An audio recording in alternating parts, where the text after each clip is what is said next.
right here in my heart. God is right here in my heart. I'm raising the veil. I want to know you.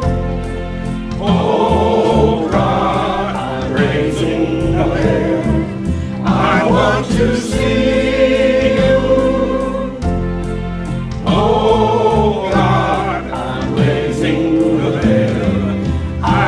To hear you, oh God, I'm raising the veil. I want to feel you, oh God, I'm raising the veil. Between me and my God, no separation. Distance at all. God is right here in my heart. God is right here in my heart. God is right here in my heart. I'm raising the veil. God is right here in my heart. God is right here in my heart. God is right here in my heart. I'm raising the veil.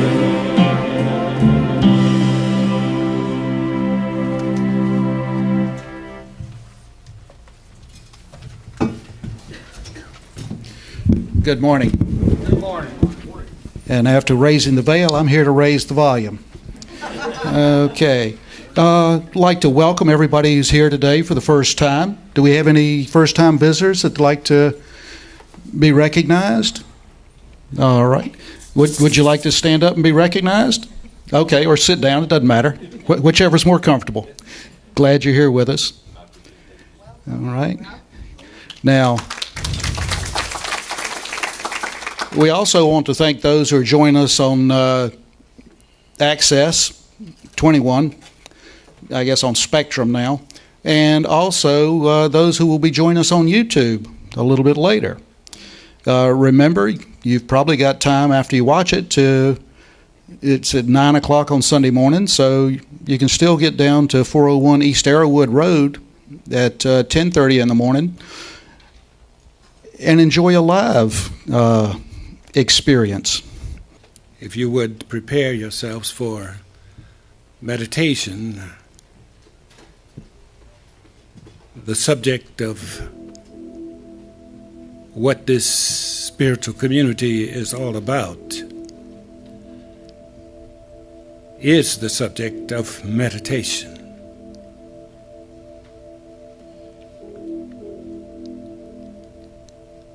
We acknowledge and we worship a God who is everywhere present. And we know that this God is infused with love and peace and intelligence, joy. Everywhere it is, peace and love are present. Centered in this love, we know that humanity awakens to its divinity, embodying and celebrating diversity and harmony, while nurturing the earth and all life. This body of believers is united, deeply united to its mission. Immersed in this love that we experience right now, Together we say our mission. We are a welcoming, inclusive, and diverse community which empowers and supports people to transform our lives and this planet through teaching and sharing unity principles. Allow that mission to be rooted in your very soul.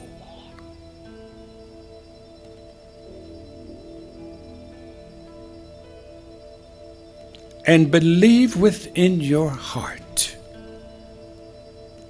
the mission is already accomplished.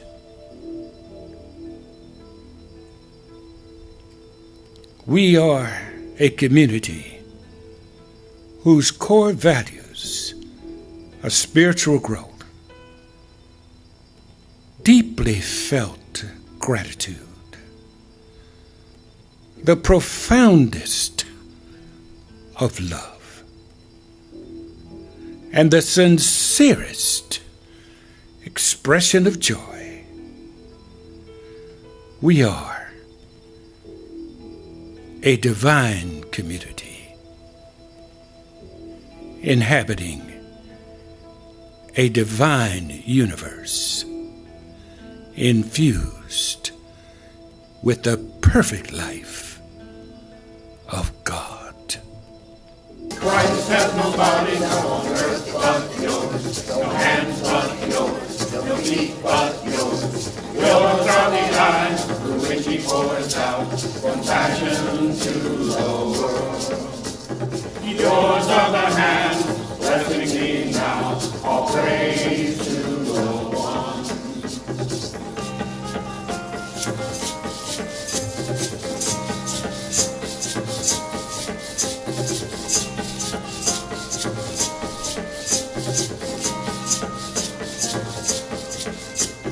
Christ has no body now on earth but yours, no hands but yours, no feet but yours. Yours are the eyes through which he pours out compassion to the world.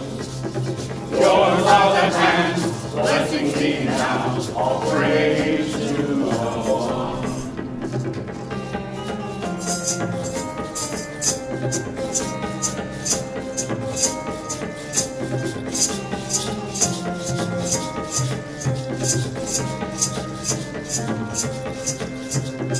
Christ has no body now on earth but yours, no hands but yours, no feet but yours. Yours are the eyes through which he pours out compassion to the world. Yours are the hands blessing me now, all praise to the one.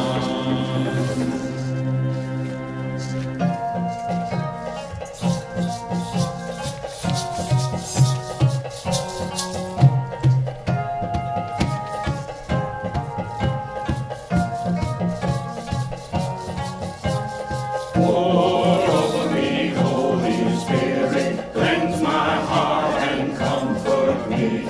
Pour over me, Holy Spirit, help me know how to let go. Pour over me, Holy Spirit, cleanse my heart and comfort me. Pour over me, Holy Spirit, help me know how to let go. With the setting of the sun, I now let drift away.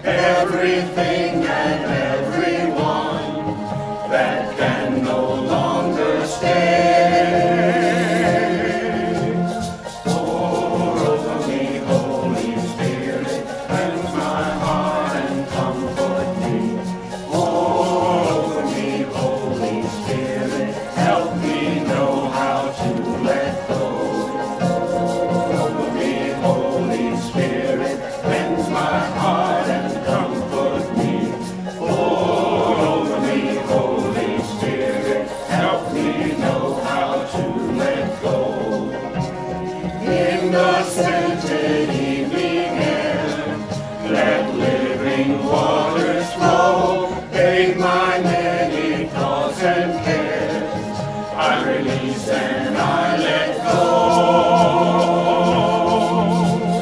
Pour over me, Holy Spirit, cleanse my heart and comfort me.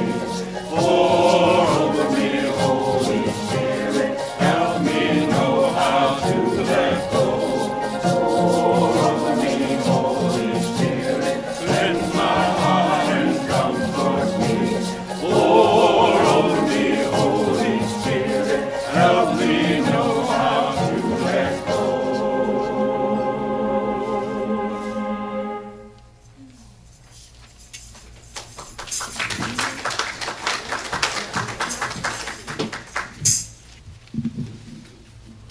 Good morning, Unity family. My name is Maria. I am your chaplain for today. God is good. As we hold the goodness of God in our heart and we read the daily word, I would like to invite each and every one of us to send some prayer energy to the people in Texas that are going through great transition. But we know that God is good and God is there. We just have to hold the vision. The word for today is prosperity. I open my heart, I open my mind to divine ideas, and new avenues of supplies are revealed. As I am paying bills, I may feel frustrated with my debt-to-income ratio. I pray for abundance and repeat affirmations. Why then does it seem as though the creative laws of abundance aren't working for me? I am approaching prosperity from a belief in lack. My focus is on my perceived needs, since what I focus on increases in my life. What I am doing is creating more needs, the opposite of my conscious intentions. So I shift my focus to spirit within. I learn to appreciate the ways in which prosperity is already present in my life. I open my mind to divine ideas, which immediately guides me to resources and channels. Prosperity comes to me in new and wonderful ways. The Bible verse is, I, the Lord, test the mind and search the heart, to give to all according to their ways, according to the fruit of their doing. That's in the book of Jeremiah 17:10. Again, I am your chaplain. I will be at the prayer room across from Cafe Unity for anyone that would like to share some prayer. Thank you. God bless us all. Thank you.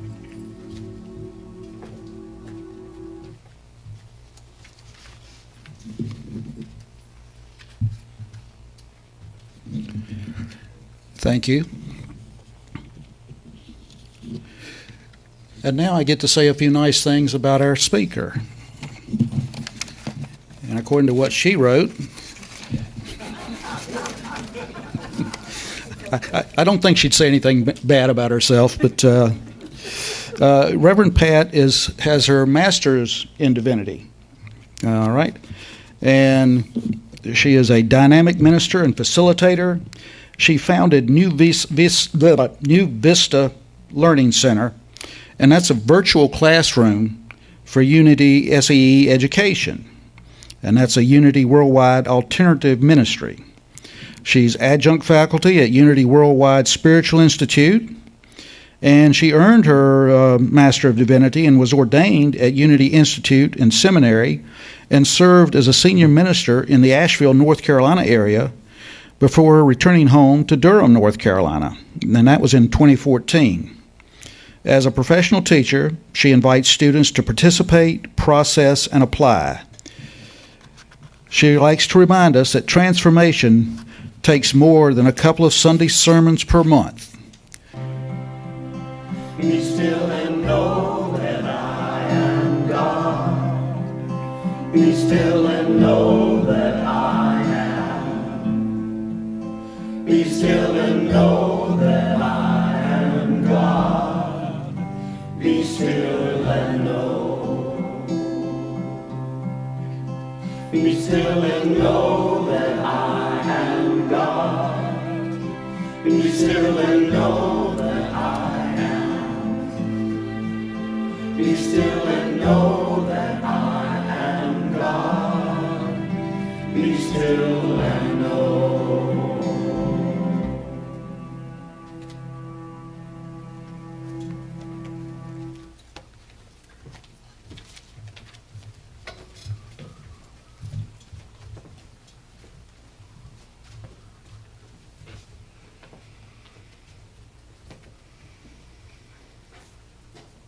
So let's join together in meditation. Take a deep breath in and release it. And just become aware of your body, relaxing it. Become aware of your breath. Breathe in again. And relax into your body.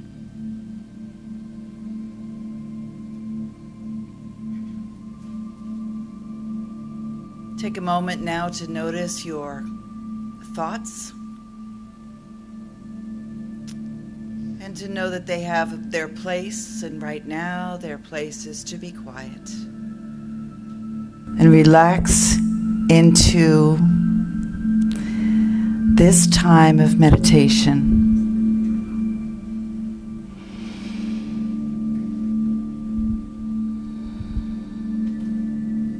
Drop your attention down into your core, into your heart, and your core center of wisdom.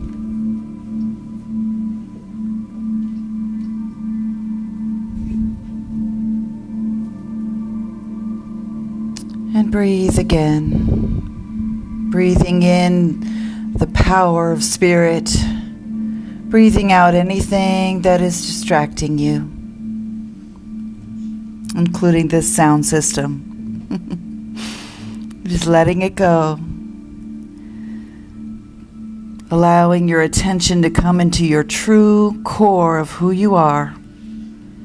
The God consciousness that you are. Be still and know that I am. There is no separation between who I am in this world and who I am deep down inside. No separation. I am. I am.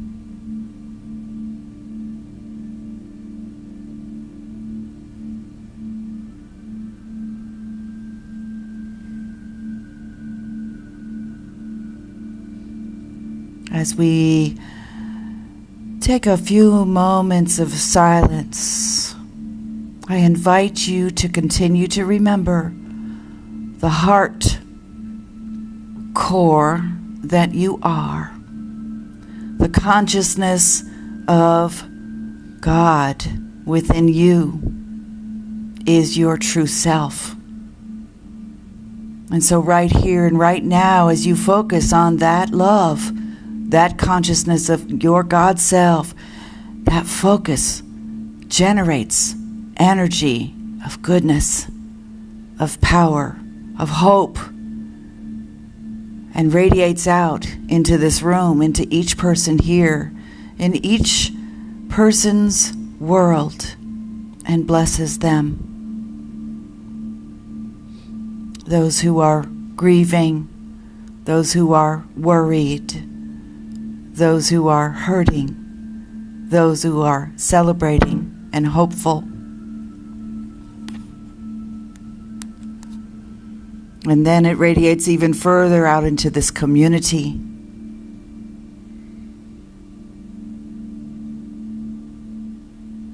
So as we go into full silence, remember the core of your heart, generating the love that touches this planet in the silence.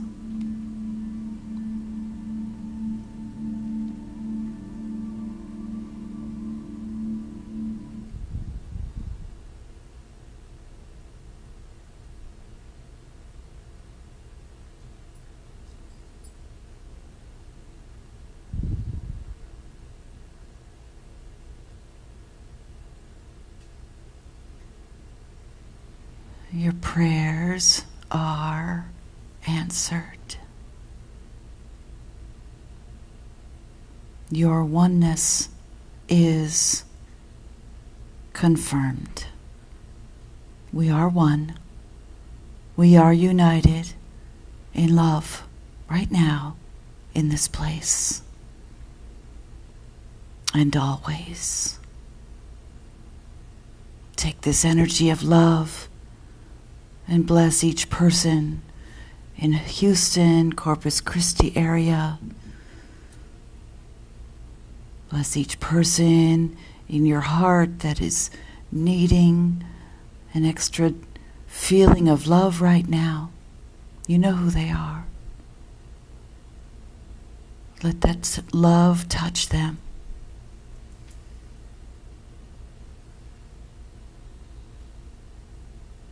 I want to thank you all for the loving support you have given me during my recent cochlear implant surgery. It went successfully. The process takes probably 6 months or so, or a year, for my brain to learn to translate electronic impulses into something that makes sense to me. But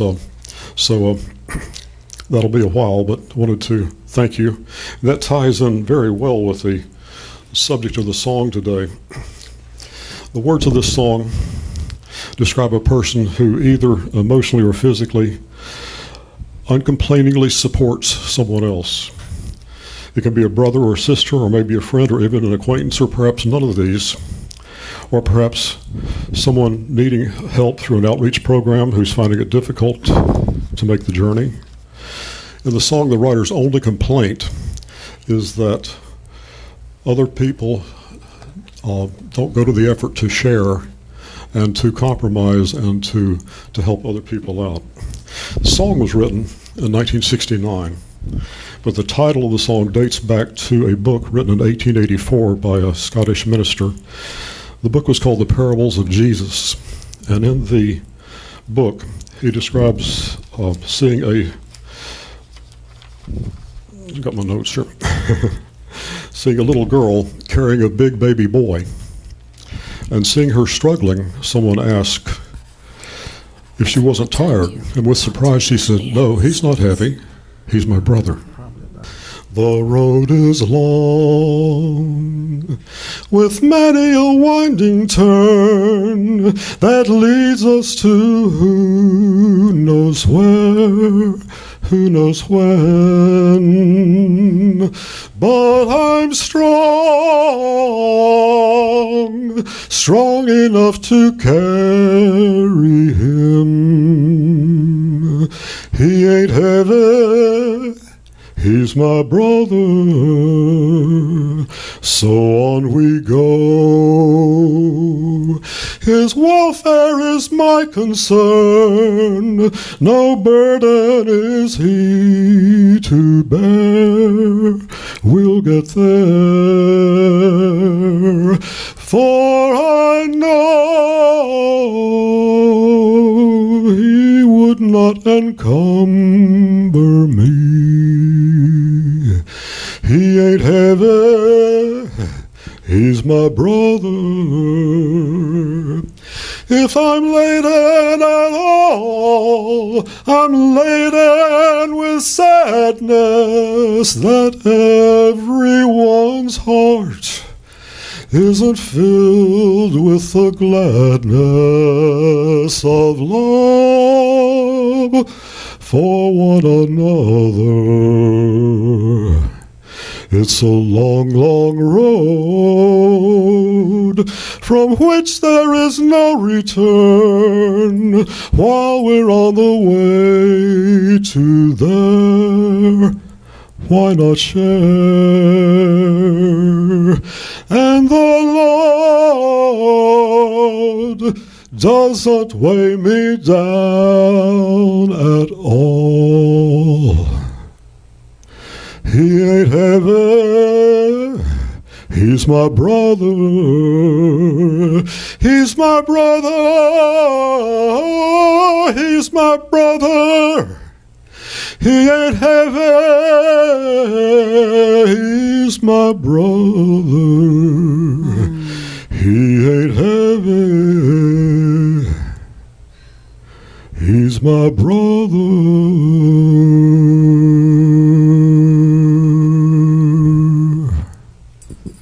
Wow.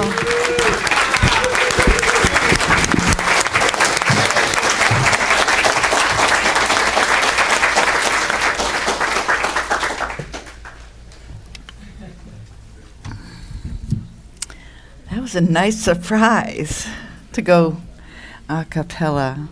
Very good. So I've got my notes here, but I bet I'm not going to look at them once.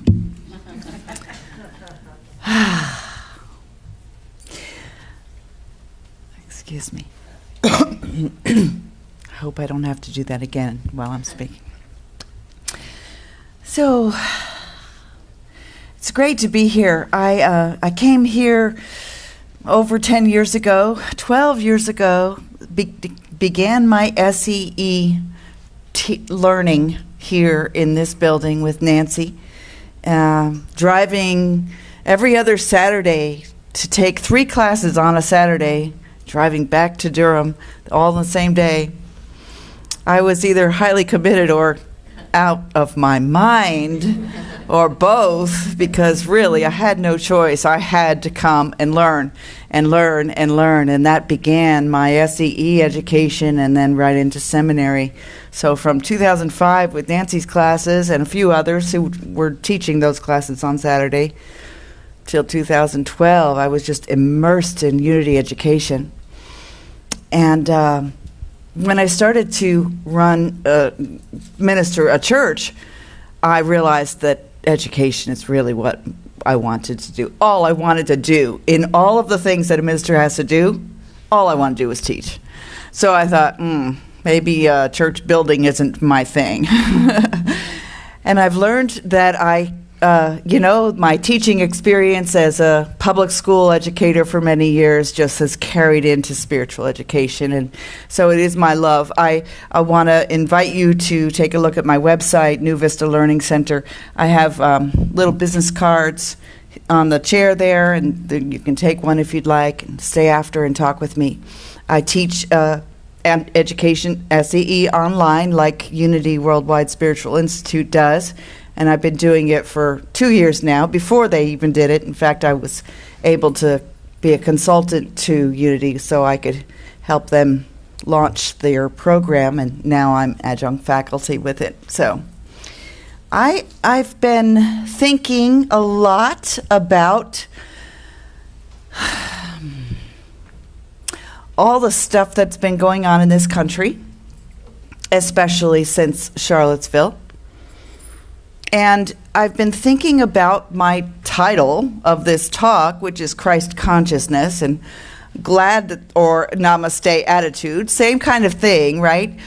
It's the same. The idea is, how can we have an attitude towards someone that conveys Namaste? I behold the Christ in you. And when we are with people like this congregation, it's really easy to say, I behold the Christ in you. You're a beautiful soul. You think just like me. But when we watch things that are going on in the world, and we won't easily forget the groups of people marching through Charlottesville with torches and yelling hate slogans. And we won't easily forget the people who marched afterwards who yelled hate slogans back, who were the peace activists yelling hate slogans back. Then we have to look and say, how can we say namaste to each one of them? And really it is our work. In Unity, we really focus on trying to, it's really odd to see myself right up there. In Unity, we try to focus on the 2 first principles. God is principle and power and love, and I am that. Those are the first 2 principles of Unity. It's not just me that's that, it's you and you and you and you and you, and no matter what color and shape and form and background and lifestyle you have, you are of God. How can I see that in someone who seems hateful? It seems to be the antithesis, the actual personification of evil that we're witnessing. And we're supposed to see God in that person. That's our challenge. And our challenge is not just to go within and do our own work, which it is, but it's not just that. It's also to live it out there. And that's the big challenge. Because there's so much, talk about Facebook, you get on Facebook, you see other opinions. Unless you have eliminated all those people and all you see is your little bubble. So, how do we deal with that? I really worked on that a lot the first week after I witnessed the Charlottesville march. I came across a video of the march the night before, the march in the darkness through the campus of Charlottesville, of UVA, in a place that's full of colonial buildings and white pillars, and it looks so stately and Americana. And there's these men and women walking around with torches, yelling hateful things. And they circled around some people who were meditating or sitting in peace and started beating up on them. It was like, is this really happening? And it really did. So what I wanted to play with and invite you to play with is, if each of us is one, and we're all connected, no matter what we are, who we are, where we're from, then, get ready, I am one with the white supremacist.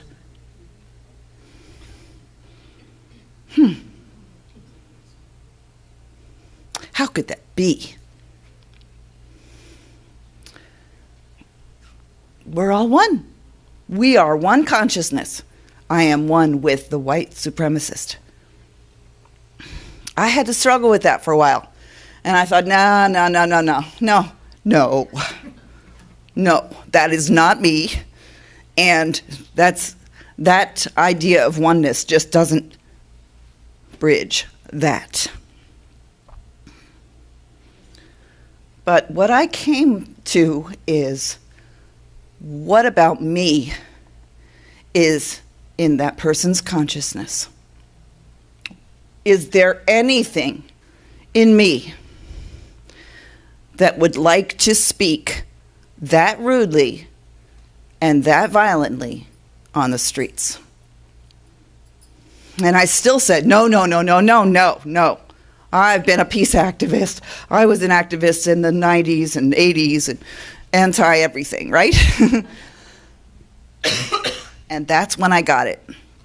I was anti-everything when I was a peace activist in the 90s. So, if I can be anti-this, I could probably be anti-that. Just if I had a different programming as a child. And then I even got a little deeper, and I said, I may not be a white supremacist. I speak equality. I live in a neighborhood that's diverse. I want to have a church that's diverse. I want to rub shoulders and elbows with others who are not like me. I want to speak with people about their Muslim faith or their Jewish faith or their different background than mine. But what I do have in me that's at least somewhat connected to that hateful voice that I saw in Charlottesville is that I am white. And I have enjoyed my white privilege.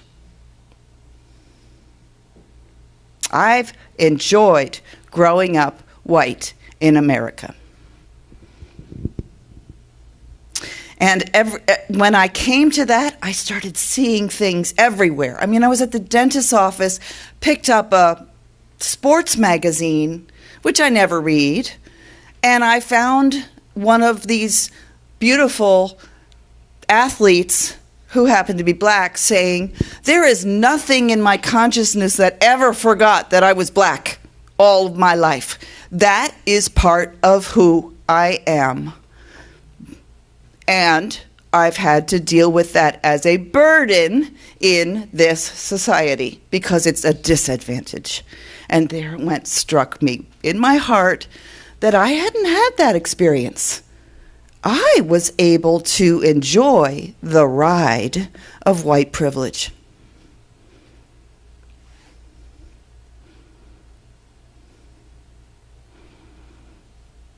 So what do I do about that? Can't undo it. But I can do what my unity principles tell me to do, and that is to walk the talk. The fifth principle says that it's not good enough just to know that you're one with God and that we're one with each other and that you pray and meditate to get close to God. The fifth principle says, put some feet to it. Live it. Live it. And how am I going to live this desire to extend to others who aren't my color or my faith? How can I live that? Well, a lot of us have done a lot of social action in our lives, especially those who are the baby boomers who were so active in the 60s, 70s, 80s, anti-everything, right? Anti-Vietnam, anti-oppression, anti-nuclear armaments, the nuclear freeze campaign, anti-Iran-Contra scandal, anti-so many things. I think that we are being called to activism again, but I don't think it's to be anti. I think it's to be pro and know what you're for. Don't be anti-white supremacist. Don't go to the hate rallies. But what action can we take? We can, as we always say in unity, go within. Absolutely. First thing, go within. Pray. Be prayed up. Be prayed up. And that means your whole energy, your whole body is ready for giving love. And you're not even entertaining anti and hate. Even if another person is going to push you down physically or metaphorically. But the other thing we can do besides going within is to go and to together take that beauty of that we find within and bring it out. So let me mention another thing. I listened to Marianne Williamson a couple times in the past 2 months. She spoke at Unity of Charlottesville the afternoon of after that rally. After that, she happened to be in Charlottesville, and they pulled together a 1:00 meeting, and the place was full. And she spoke, and I watched it. And she said, "There's always been people who have lived against the principles of all men are created equal." That was our spiritual principle that when we started this country. And yet even the very writers of that declaration owned slaves. We've always had that paradox in our country. We have that high ideal that Thomas Jefferson wrote up, and we have Thomas Jefferson being served by slaves in his home. So, and it went on and on and on. And we're hearing that in this debate right now, right? Some people are saying, well, what are you going to do about George Washington? He had slaves. Are we going to take down his statues too? You're hearing it. It's happening in our state. Other things in our state, the political districting, the gerrymandering. It's current right now. And we could do our work to be for, not against, movement toward much better representation in our state so that those who get elected are those who really represent us. We could do that in not only energetically through our meditation, but actually going to the precincts and listening to the hearings. We could do that and bring that energy like our chaplains do when they sit in strength of prayer. So Marianne Williamson said, we've always had this paradox. We've always had this ideal and not living up to it. The ideal of equality, all men are created equal, and the reality of not living up to it. But that doesn't make our ideal something we have to throw out. We want to keep holding that ideal. That's the idea of this evolution of our consciousness, moving toward into actually living the ideal that our visionaries had for this country. And she also mentioned there's always been a force of good that balances the forces of oppression.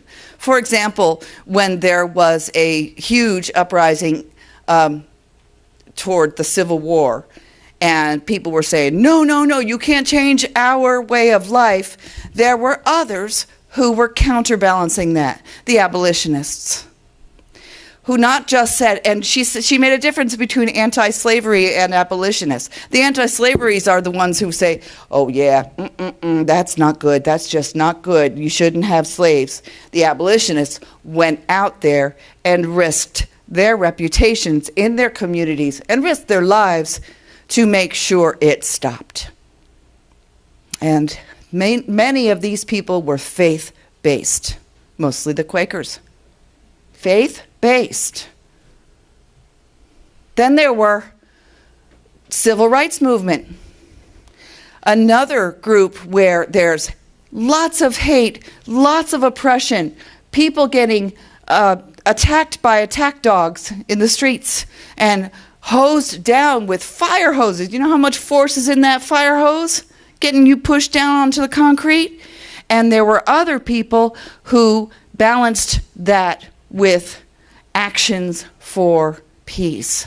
There's the women's suffrage, the women's suffragettes moving in to speak for justice.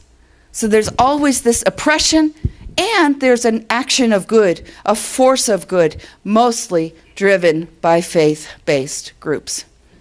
That is where faith hits the ground. And it doesn't have to be faith-based like I did when I was 30 years younger, and my fist was up saying, no, anti. It can be faith-based of, yes, let's listen to each other. Yes, let's hear everybody out. Let's try to walk in someone else's shoes for a little while. When I think white privilege is how I'm connected to white supremacy, it makes sense to me. My cushy life, being a white person. Yes, I'm a woman, so I had less opportunities than men in my context of society. I mean, when I was choosing a career, I could choose nursing or teaching or secretary. So men had a lot more choices, but I still had a whole lot more choices than my female black counterparts. Easy to walk into a room and feel like I have dignity. Easy to walk into a job interview and feel like they're going to like me. Easy. I wonder if my skin was a different color or my accent was different, if that would have been harder. Of course it would have been. See how posh my life has been? And that doesn't mean that I have to feel guilty about it, because guilt just doesn't do anybody any good.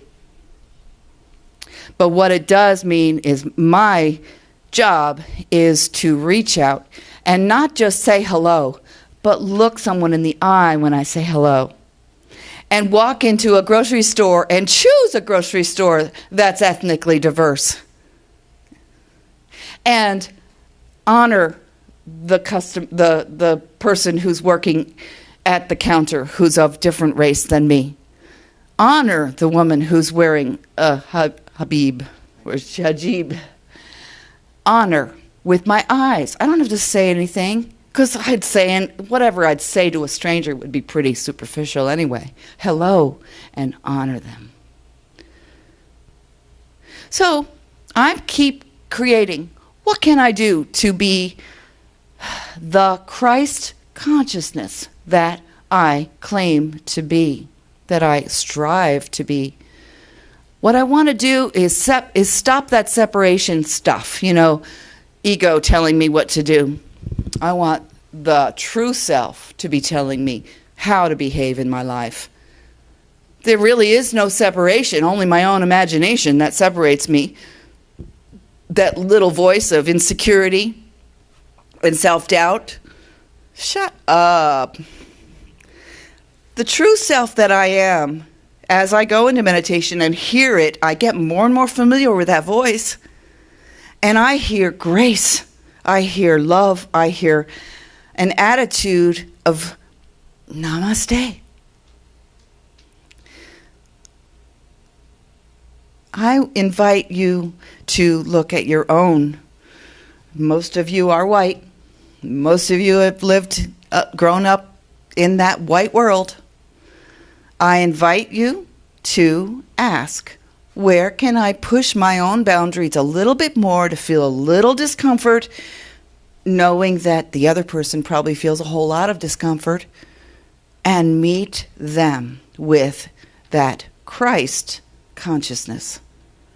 So that when I say, I behold the Christ in you, I really do see past the skin, past the clothing, past the hairdo that's not like mine, past the possible scary part of who that person is, past and see that divine spark that is that person.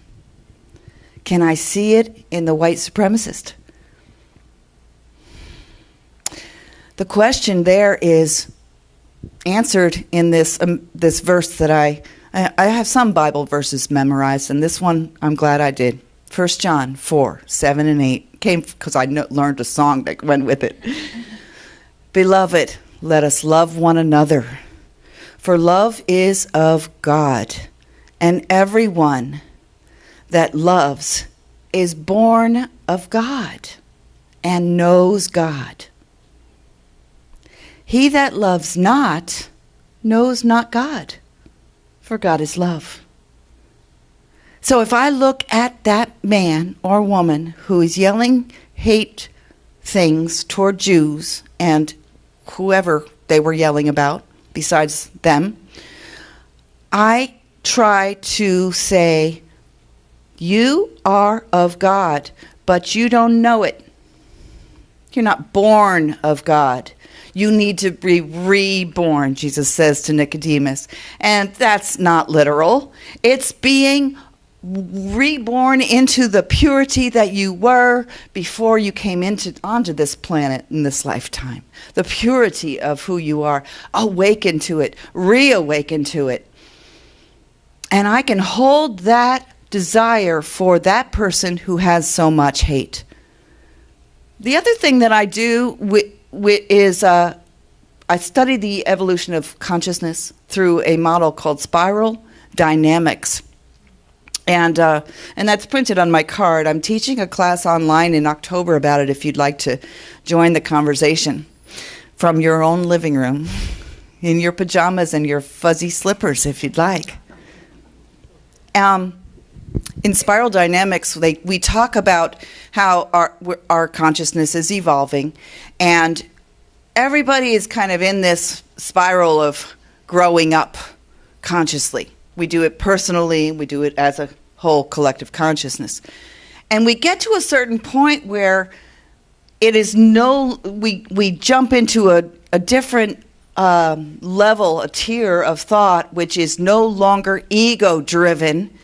It's oneness and unity-driven. And I believe that, following that model, that we are on the brink of pushing into that second tier where so many more people are looking past egoic superficiality and seeing what's really true and real and valuable, the beauty of humanity. But the thing is, and unity is right there at that cusp because we focus so much on self-awareness, self-care, and knowing the God within. But it's not going to stop there. We always swing from self to group and self to group as we evolve in our consciousness. And if we're in the self mode of, I'm just going to push everything out and I'm just going to make sure I have peace within, that's good. But it's not the end of your evolution. We'll swing into collective. And how does an awakened world look like in the collective consciousness? It won't look so much like what we did in the 60s, anti-everything. It will be a collective consciousness for peace that is for fill in the blank. Let's create that together. What does that look like? I don't know. What will it look like? Cooperative living? Listening instead of shouting? Community meetings where we get to talk about what's raw and real? And we aren't shouting and calling names because there's enlightened facilitators who can help us? I wonder if some of those people might be unity people because we've done some good work here in unity. There is a lot of hope, even though there's so much conflict out there. There's a lot of hope because I think that as we shift, our shadows have to come out and get healed. Deepak Chopra said, right around the time of the election in November, I'm not sure if it was before or after, but I read this article he published where he said Donald Trump is a possible catalyst for really fantastic change in our country because he's not PC, politically correct. He is giving those who don't want to talk politically correct a opportunity to speak. So the non-politically correct people who are so fed up with, I can't say this joke and I can't say this joke because somebody's going to be offended and we can't do this because somebody else is going to be offended. They're going down the streets and yelling hateful things. That's the shadow of our consciousness coming out and yelling, perhaps for its last time because we are evolving. But it has to come out, just like with your personal work. If you've been to a therapist, you can't keep stuffing it in. You want to take it out and look at that ugly piece of your life and make sense of it, or at least let it speak. Let it yell and cry and scream, and eventually that shadow part of you becomes less and less forceful and more compliant and fades away eventually into the peace that you've grown into. Well, the same thing can happen with our collective consciousness. We cannot put a Band-Aid on the things that we've had in our history. We have to let it come out. And it's just, this argument about the Confederate soldiers on the campuses is so obvious that that's what it is. They've been standing there for 100 years, and now suddenly everybody's saying, take them down, take them down, take them down. It's like the shadow is coming out and saying, look at what we are. Who are we? And what do we want to be? And what do we want to teach our kids? We want to purge and clean and cleanse this consciousness that is our country. We are growing towards something better. I have that hope, and I don't think it's a false hope.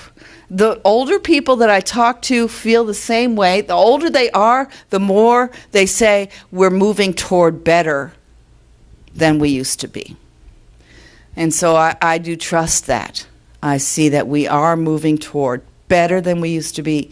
How we can contribute is with our own personal work and then stepping into a collective work of peace, of radiant love. radiant love, holding that consciousness of Namaste. I see the Christ in you, and I'm willing to learn more about that person who you are. I hope you take that into your awareness, this awareness that it's not an easy fix, it's definitely an inner fix.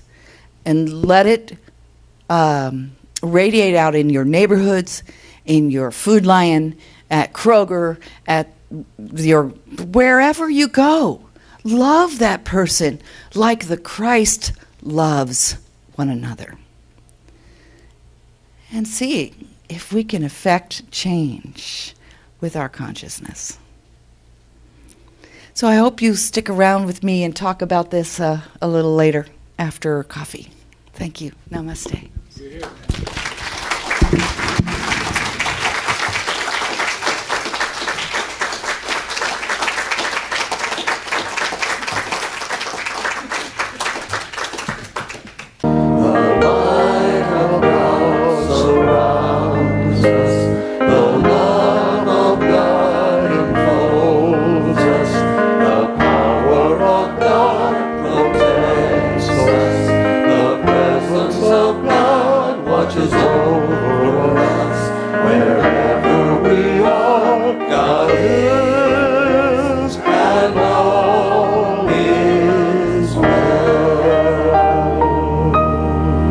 God bless. Have a wonderful week.